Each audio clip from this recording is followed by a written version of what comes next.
Americans for Prosperity North Dakota proudly supported important policy improvements that broke barriers for all North Dakotans this legislative session. From tackling unnecessary and burdensome occupational licensing standards to fighting for tax relief, AFP is proud to have played a part in improving the lives of North Dakotans this year. Join AFP today by visiting www.afpnd.org. This advertisement was paid for by Americans for Prosperity.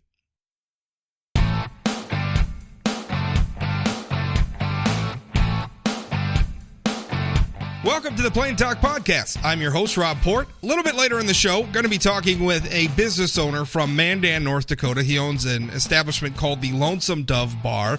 You may have heard of this. It was in the headlines. I wrote about it on SayAnythingBlog.com. In fact, I think I talked about it on this podcast a little bit. But he painted a mural on the side of his business and then got in trouble from the local government. Now they're saying that if he doesn't remove the mural, he's going to have to pay a fine daily, like lots of fines, big fines. He's being represented now with lawyers by lawyers from an organization called the Institute for Justice, who says that the city is violating the business owner's First Amendment rights, among other things. It's really kind of a silly thing because I don't know about the rest of you, but I've looked at communities across North Dakota which have, put in efforts to try to, get artists to paint things or to create art or to decorate buildings or other sorts of things in our downtown areas and our communities to make them prettier, to make them more interesting. And yet here we have an instance of a business owner who out of his own pocket paid one of his employees, who's also an artist, to paint the side of his building, a very beautiful mural on the side of it, and he's having to fight the government to do so. You'll hear about that later. But before we get there, I want to talk for a moment about cops and when they get involved in politics. Now, this week, the Fargo City Commission voted 4-1 to give pay raises to the city's police and firefighters, as well as about 30% of the city's police force. It was a pretty modest raise. I think it was about a 5 to 6% raise. Total cost to the taxpayers of the city of Fargo was about $473,812, according to a report by Barry Amundsen in the Fargo Forum. Now, I'm not quibbling with that outcome. I'm not probably familiar enough with local Fargo politics to say one way or the other whether or not this pay raise was justified. I'll take it at face value, I guess, and just say it was. It was necessary. It was a good idea. And perhaps we could even say that, it behooves cities like Fargo to make their pay for, police work officers and firefighters to make it competitive with other parts of the country, because Fargo's a growing community. And, those are pretty basic fire protection, police protection. Those are pretty basic services, and you want to keep those people happy. But here's where I have a problem. There is a photograph of the city commission meeting, and in the photograph, the audience is filled with police officers in uniform. Police officers, some of them wearing body armor. Police officers, some of them with their weapons. Now, the problem I have is that these officers didn't need to be there. I don't know if they were on the clock or off the clock. I certainly hope they were off the clock. But they showed up at the Fargo City Commission meeting in uniform and sat there and basically stared down the elected leaders while they were voting on their pay. This is not at all an uncommon tactic when cops are trying to get elected leaders to vote a certain way, nor is it recent. State lawmakers tell me stories all the time from Bismarck where cops pack committee hearing rooms with uniforms to try to, sway a vote a certain way or to get lawmakers to go a certain way on a political issue. Observers tell me it was certainly that way during the debate over legislation impacting civil asset forfeiture reform. Years ago, and it's not a new tactic either, former House Majority Leader John Dorso, he's a Republican, he served back in the 1980s and 1990s.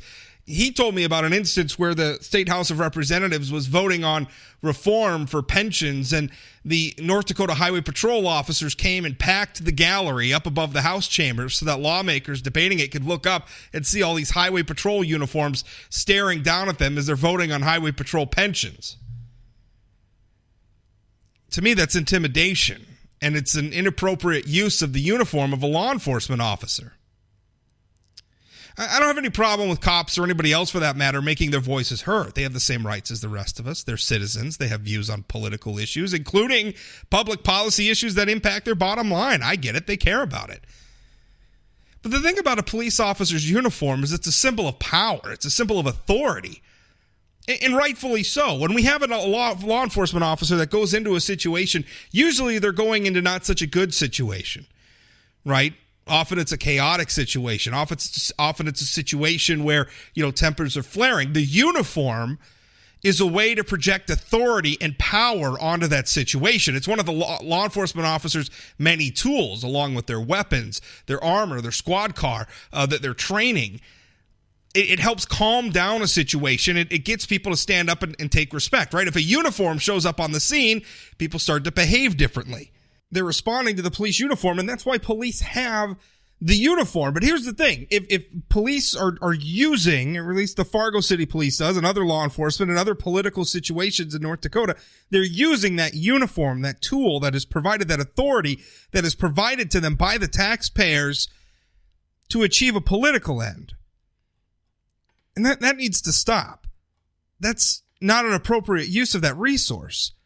And a matter of fact, in a lot of ways, you look across the country and law enforcement is struggling in terms of its relationship with the greater public. I know a lot of people are rah-rah cops and rah-rah law enforcement, and that's fine. That's what it is. I think sometimes certain members of the public and certain policymakers are too deferential to law enforcement or too deferential to the to the badge. But but also on the other hand, law enforcement does deserve our respect, and they do deserve our thanks because they do a tough job. I get that.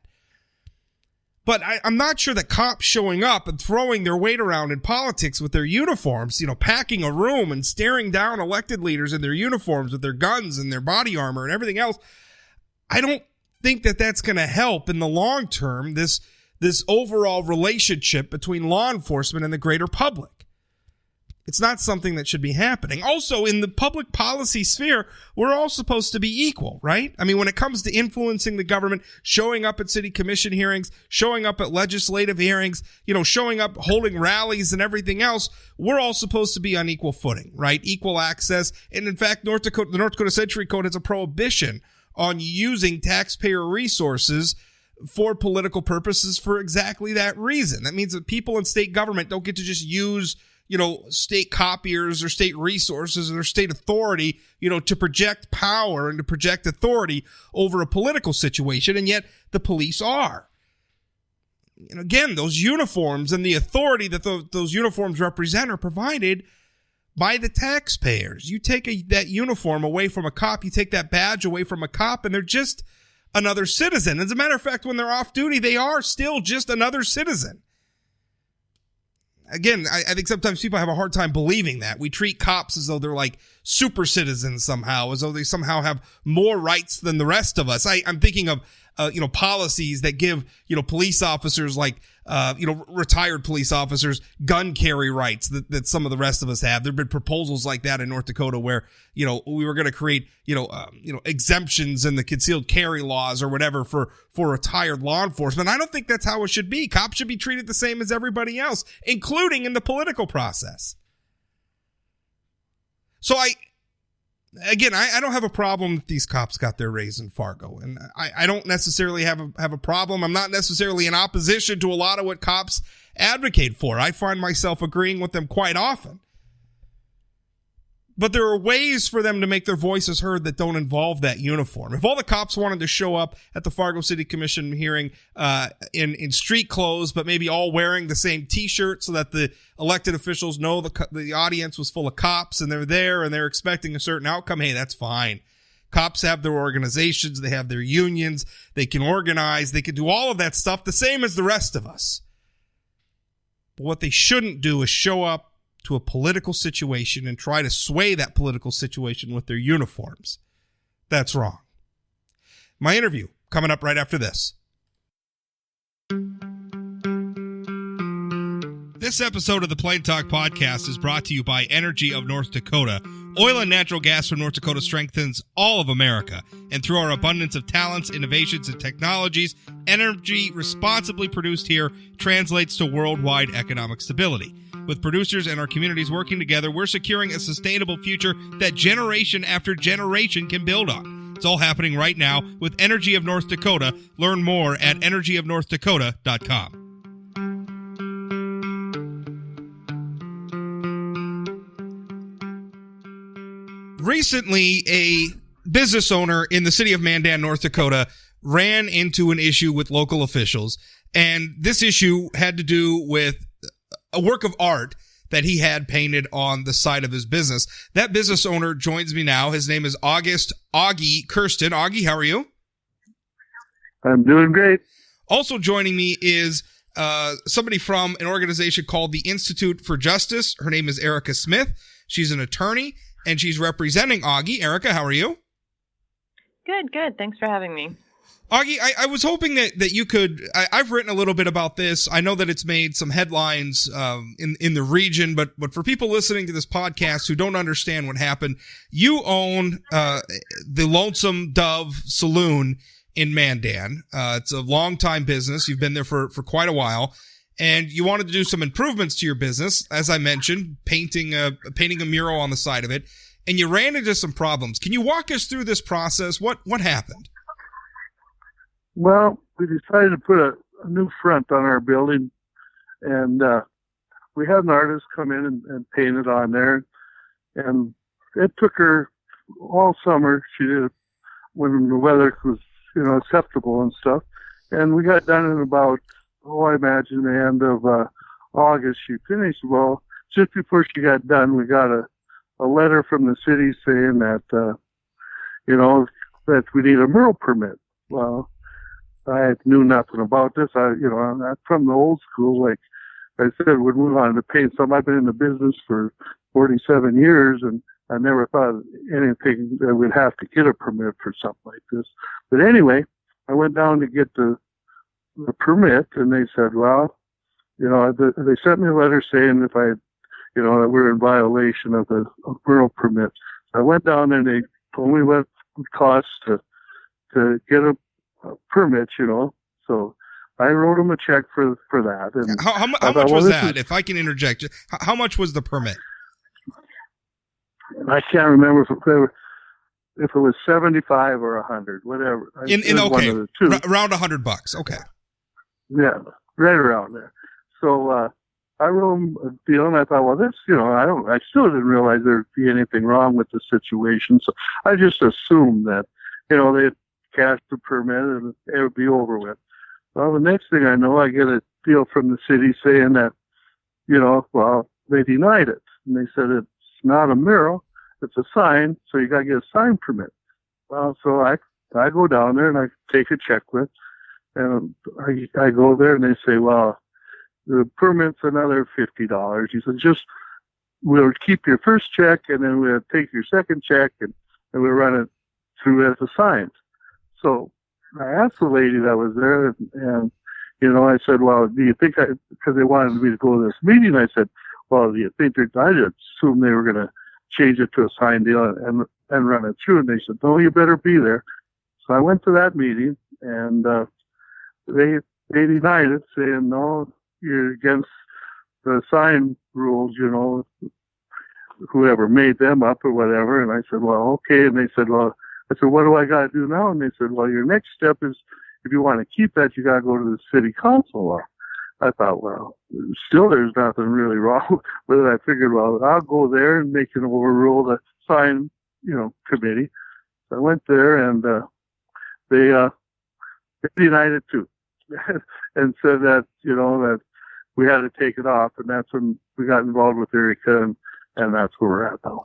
Now, where does the mural stand now? Is it still on there? Because I understand you got in touch with Erica, and we'll talk with her in just a moment. But as it stands now, is the mural still on the building? Yeah, it's still on, yeah. Okay, and I imagine we got till the 23rd in the letter to get it off. Now she's handling that in for us now. Well, let's talk to Erica about that. So we heard Augie went through a process where he didn't realize he needed a permit. He painted the side of his building. The local government came by and said, hey, wait a minute, you need a permit for that. He got the permit. He went through that process all the way up to the city council, and they're now saying he has to remove it. Erica, where are we at right now? Is he going to have to take this down on the 23rd, or is there some sort of injunction? Where are we at? We are doing everything that we can to protect this mural and make sure it doesn't have to come down. The city pretty much sent Augie through this 5-month bureaucratic nightmare just so they can play art critic.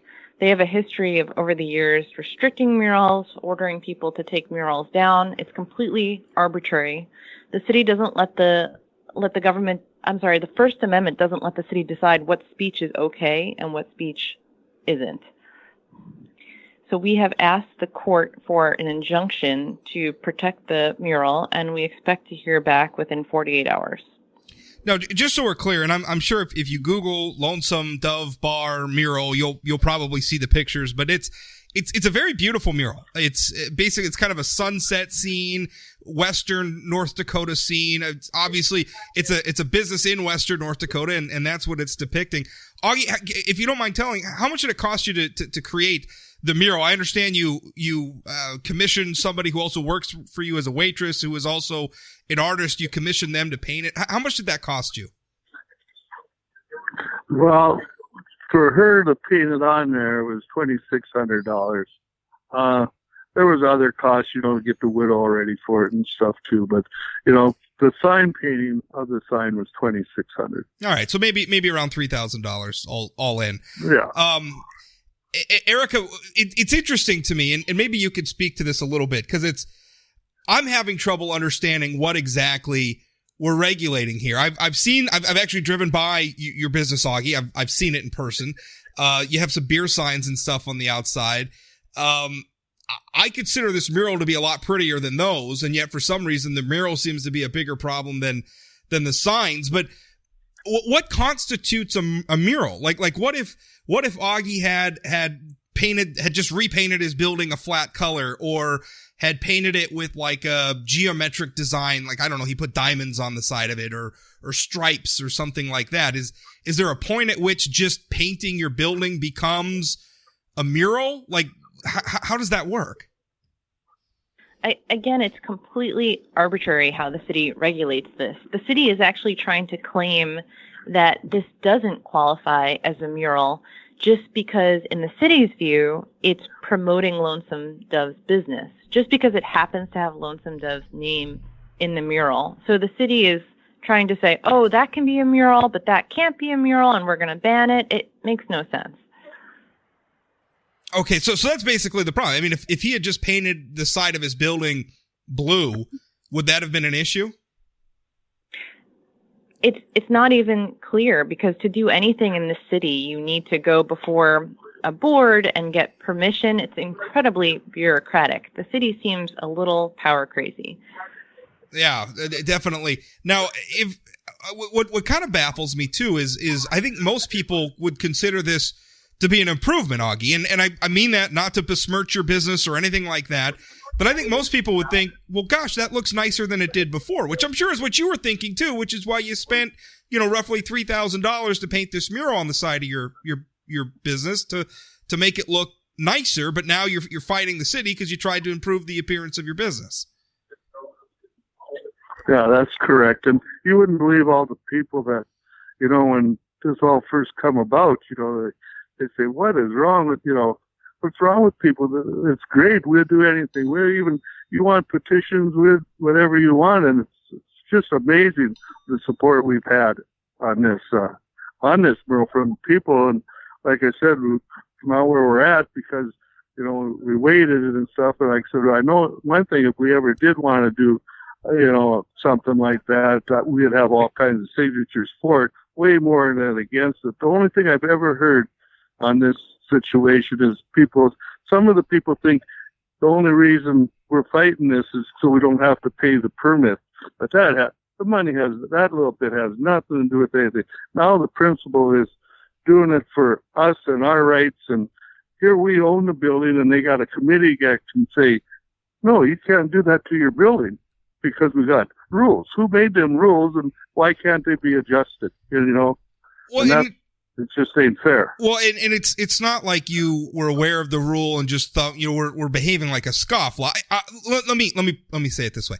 I don't think that this regulation itself, in and of itself, is just. I don't think it withstands First Amendment scrutiny among other problems. But setting that aside, Augie, it wasn't like you were some scofflaw that said, the rules don't apply to me, I'll do what I want. When they alerted it to you, the first thing you did is you went in and said, oh, well, okay, I'll pay.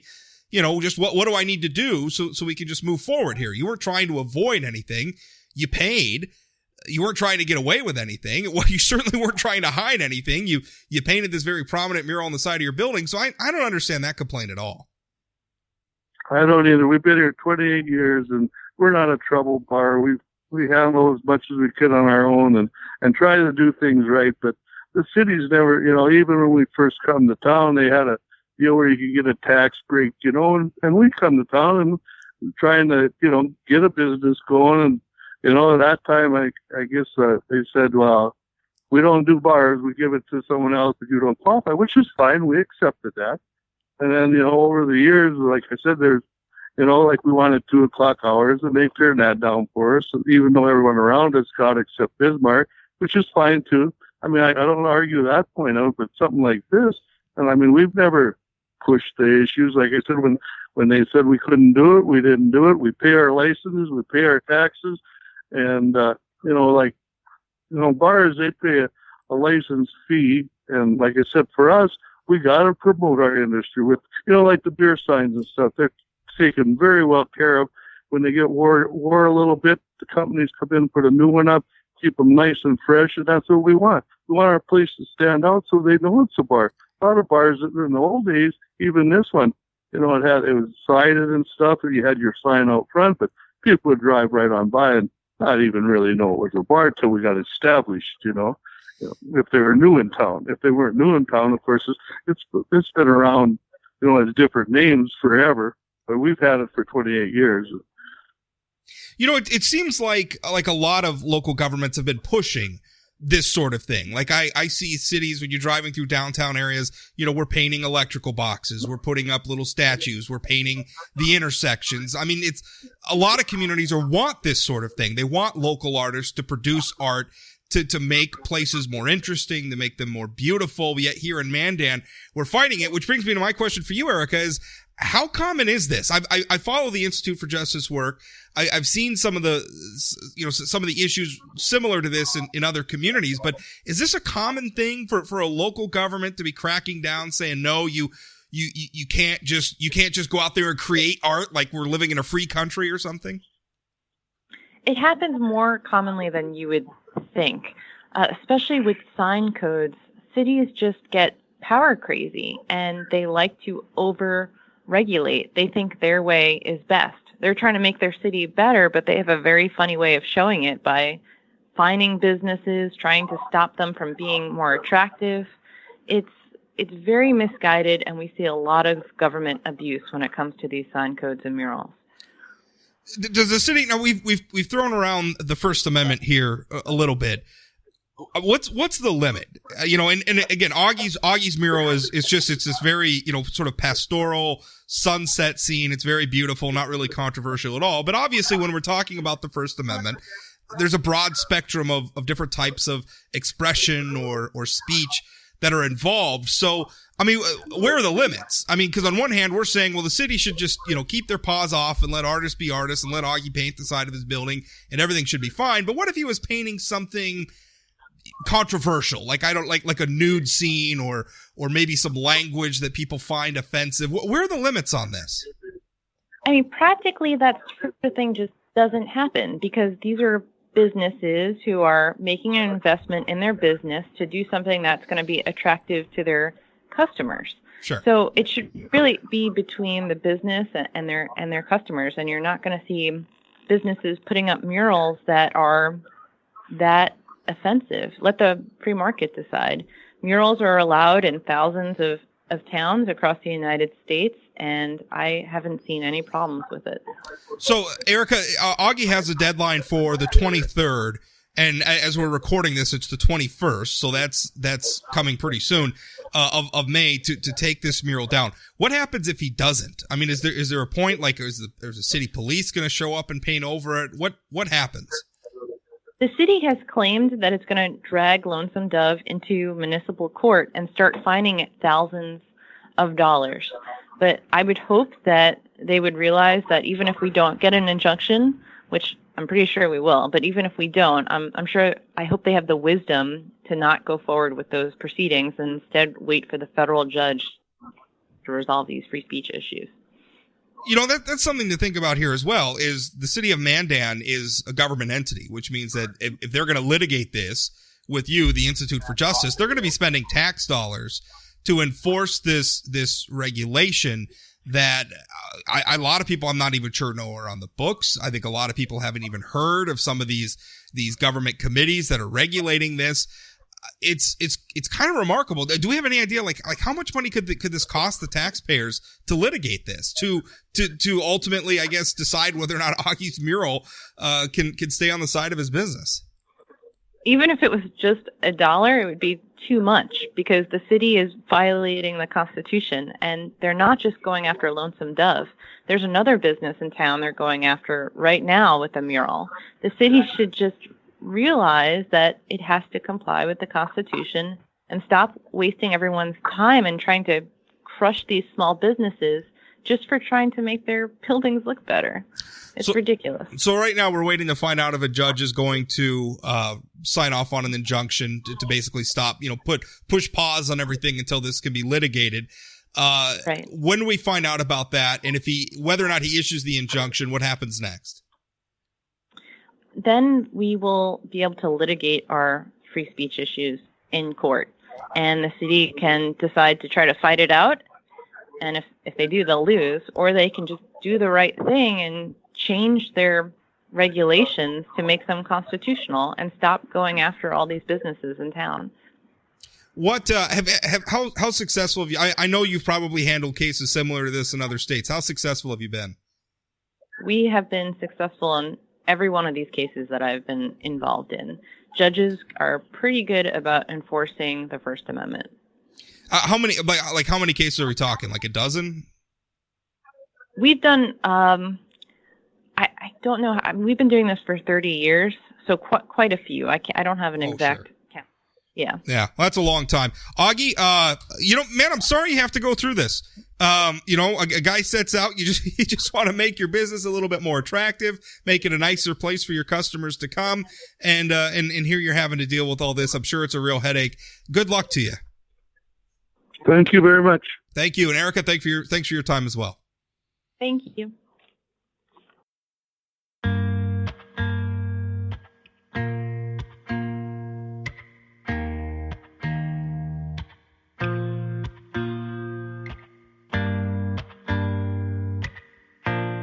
That's it for today's Plain Talk Podcast. New episodes come out most weekday mornings, right away in the morning, so you can listen when you want to listen. As I ask this all the time, but if you're listening to this on a platform that allows you to rate or review the podcast, if you would leave an honest rating, an honest review, things like iTunes, Stitcher, every new rating, every new review helps this podcast be found by other people who might enjoy listening to it. So if you would do that for me, I would appreciate it. Also, if you would follow me on social media, I would appreciate that. I'm Rob Port on Twitter, on Facebook. Say Anything Blog has Facebook and Twitter accounts as well. Very easy to find. So search those out. Follow me. I would appreciate it. If you follow me, drop me a line and say hi. You can email me too anytime you want. Rob@sayanythingblog.com. Appreciate that. Thanks for listening. We'll talk again.